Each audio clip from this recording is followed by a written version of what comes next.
I do really think the students today work really hard.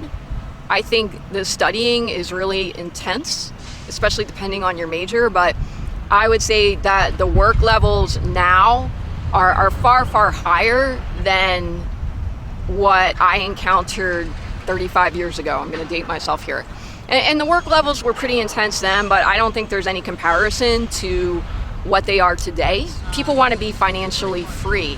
They don't necessarily want to work for an employer the rest of their lives, because with social media now, they know what that's about. I'm thinking of the students today and what I would do. One, I just really think knowing that it's going to be a transition is extremely helpful, and I don't know if people talk about that very much. And it's probably one of the biggest transitions you're going to do in your life, whether you're graduating from high school and trying to figure things out, or you're graduating from college and going into a job, or you're going to move back home and try to figure things out. I don't think people really prepare you for what the reality is going to be. When I graduated, the differential between going to college and then actually going out into the working world, it was pretty big, and I had to make a lot of adjustments, but I think it's even bigger today, and I'm going to tell you why. Full disclosure, when I went to Penn State, my tuition was much, much cheaper. I was an in-state resident, and my parents paid for my college tuition. I want to put that out there because not everybody has that advantage or opportunity.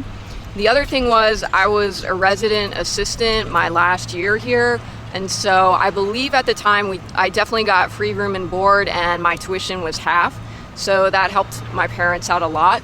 And so when I graduated, I didn't even realize it at the time, but I graduated debt-free, and I did not realize what a big advantage that was. In fact, I didn't realize the advantage I had until I went to grad school 10 years later, and I accrued about $80,000 worth of debt to go to grad school, and I don't regret that. I don't know that I would do it again, but ultimately it took me 17 years to pay off, and probably by the time I was done with interest, it was around $130,000 or $135,000. So that was a big gamble. I was fortunate that it paid off for me, but for other people, it may or it may not. And that's something that we need to take into consideration today, is the debt levels that people take on to go to school. My first job out of college was at a public accounting firm, so it was pretty intense. It was at a public accounting firm in Boston, so I moved up to Boston directly from this university, and I started work pretty shortly afterwards. I graduated in May and I started in June. So I had what would be considered a very good job at the time, coming out of university.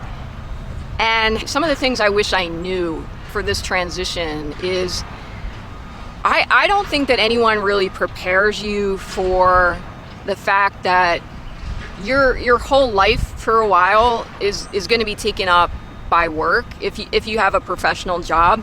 So if you're going to do consulting, and in my case I did public accounting, and it was really long hours. I was used to working long hours, but just the commute and then the actual work itself and then the commute back home, I mean, it pretty much took up my whole day. I was an auditor, and at that time, I'm not sure what it's like now, I had to be on site, so sometimes I would travel about an hour and a half to get to the site, and then I would work all day, and then I would come home. And sometimes I would work 6 days a week because that's what was required for this job.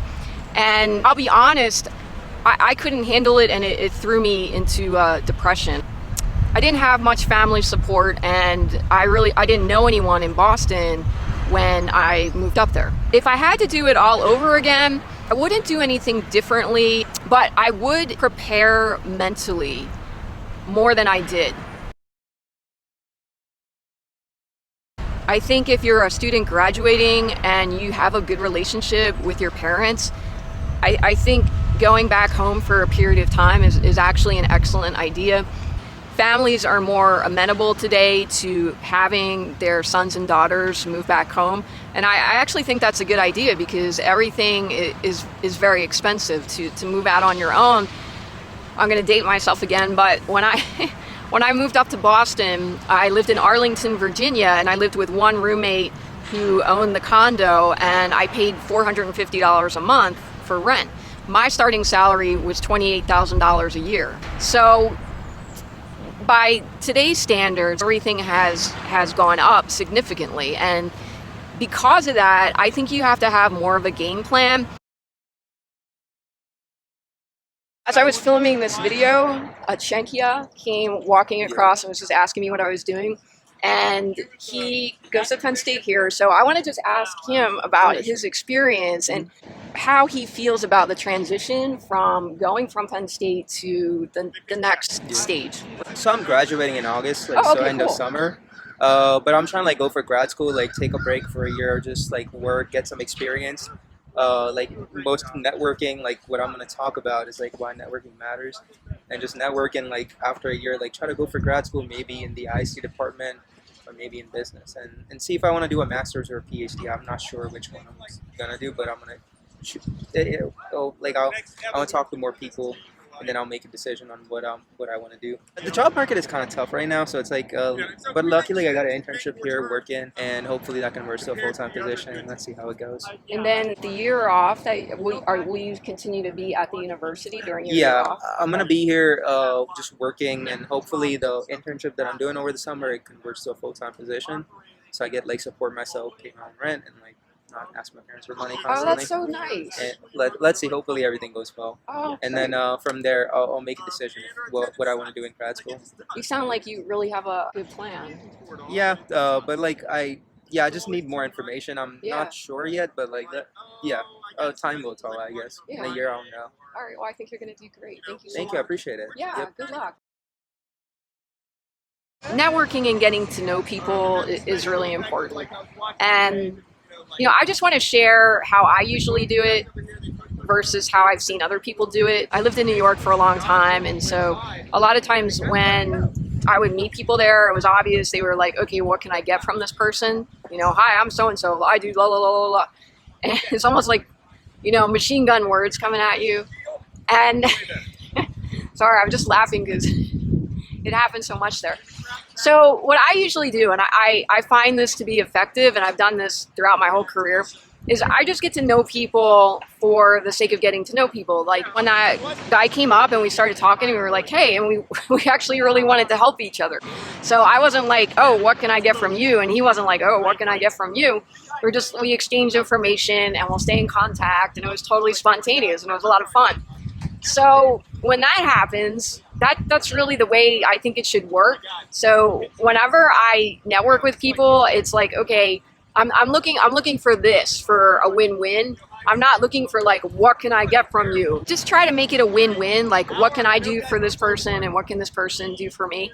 Like I said, that interaction with the guy that came over and started talking to me, that made my day. That's a lot of fun for me. Forgive me for being idealistic, but we should all be helping each other, right? I mean, that's actually how we get ahead.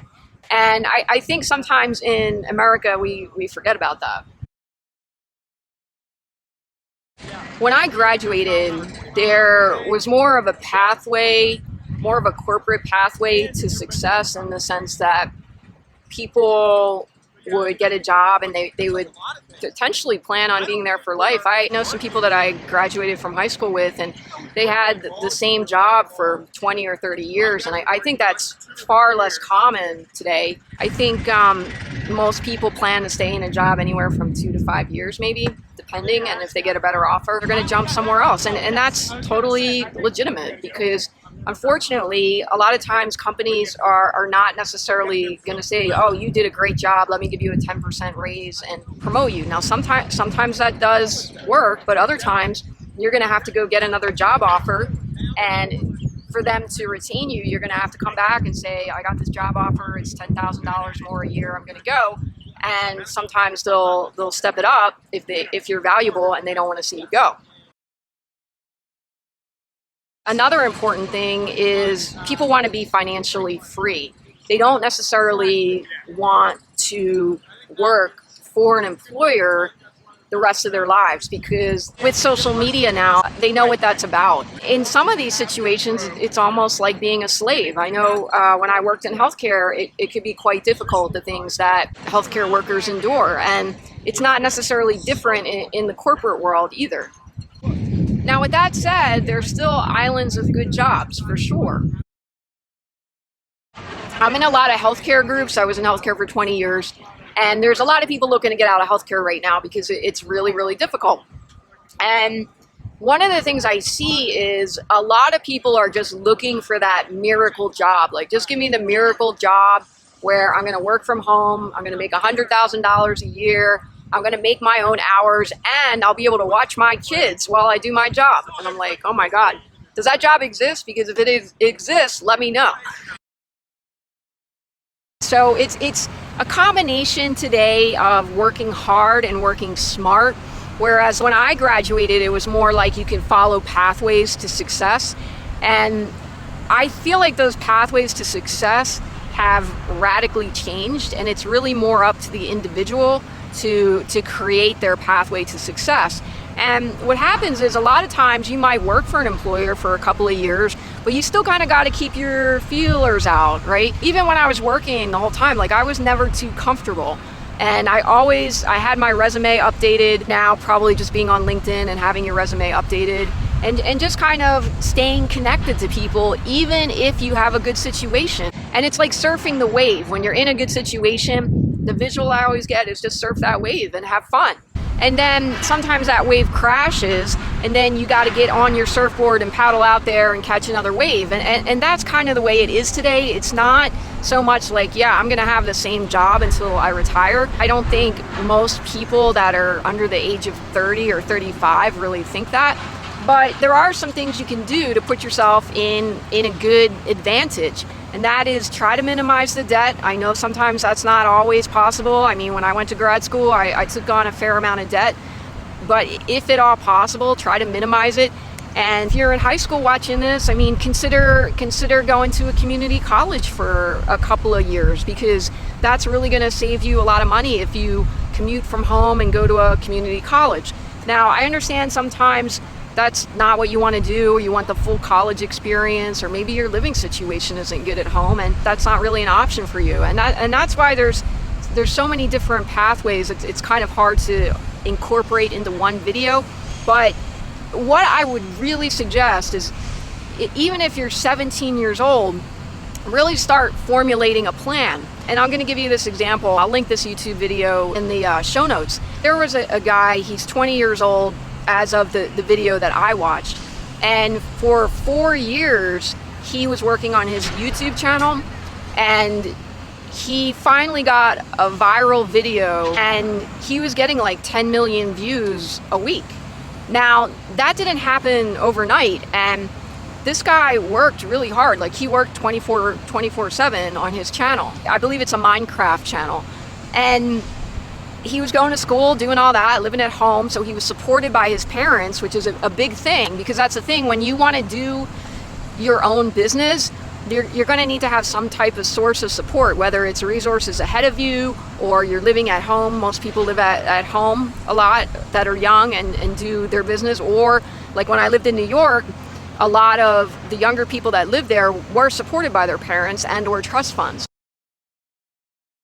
We kind of need to talk about resources and how important that is if you're starting something up on your own. And I know most people want that financial freedom, and that's totally understandable. It makes sense, because financial freedom equals you can do what you want when you want, and you don't necessarily have to report to a supervisor. I always say at work, if you have one person who has it in for you, then you're in for a ride. It can be really, really difficult if you're relying on that job for income and you have one jealous supervisor. That can kind of blow your whole quality of life, because you're trying to hang in there and trying to figure something out so that you can actually make a living and just enjoy your life. So making a living and enjoying your life is actually more difficult than you would think at times.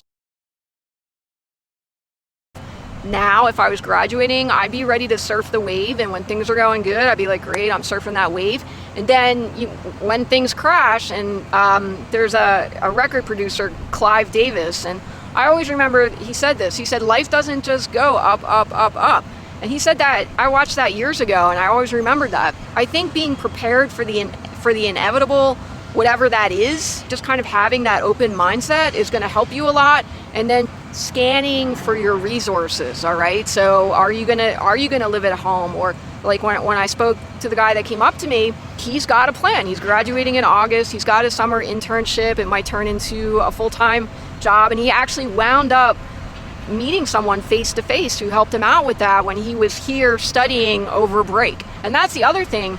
I really do feel like the people that get ahead are the ones that are working hard. They're usually working at times when everybody else is having fun. Now, I'm not like a hustle and grind person. I don't believe in that. But I do believe that you do have to work consistently. And sometimes that might mean weekends or holidays or during off times, like during breaks. And then you're going to be working smart. You're going to be looking for your opportunities so that you can amass more freedom. If you can figure out like who your allies are, and even if you have like one or two good friends, or if you have a partner, a boyfriend, girlfriend, maybe ultimately husband, wife who's on your side and you're on their side, and you're willing to go to war for each other, and I really mean that, like someone who's going to back you up, that's a really big deal. These are all things I wish I knew when I was younger, when I was graduating at the age of 21, but there was really no way I could have known. And so I hope in this video to just provide a basic outline. I do really wish I could give more specifics, but it really depends on your individual situation. One thing I would say is don't be afraid, like just kind of, I always say this, just kind of have a bit of a warrior mindset, like, yeah, I'm going to do this. Don't ever give up. If you're nervous about graduating, it's going to be okay. Don't be afraid, and don't be afraid to take calculated risks, all right? So I feel like this is probably a long video, so I'm going to end it here, and I really wish you good luck.